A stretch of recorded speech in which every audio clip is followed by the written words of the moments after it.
रामा झूलावै झूलवा लक्ष्मण झूलावै हो कि सीता झूलावै ना सातऊ बहिनी के झूलवा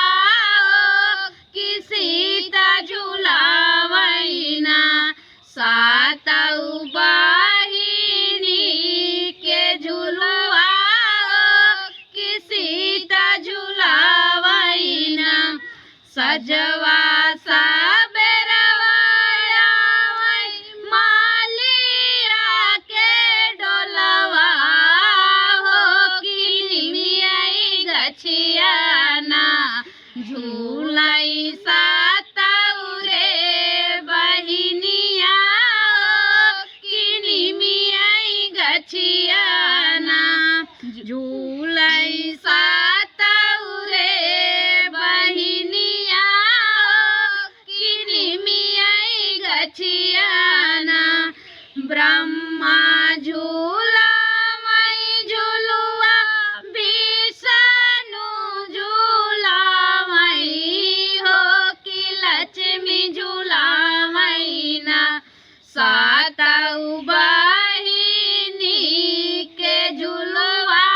हो कि लक्ष्मी झूलावै ना सातऊ बहिनी के झूलवा हो कि लक्ष्मी झूलावै ना सजवा सबेरवा आवै मालिया के डोलवा हो कि निमियै गछिया ना झूलै सातऊ रे बहिनिया हो कि निमियै गछिया ना झूलै सातऊ रे बहिनिया हो कि निमियै गछिया ना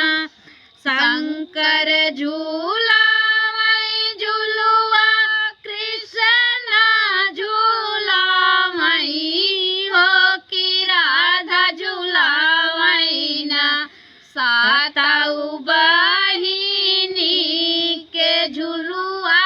हो कि राधा झूलावै ना सातऊ बहिनी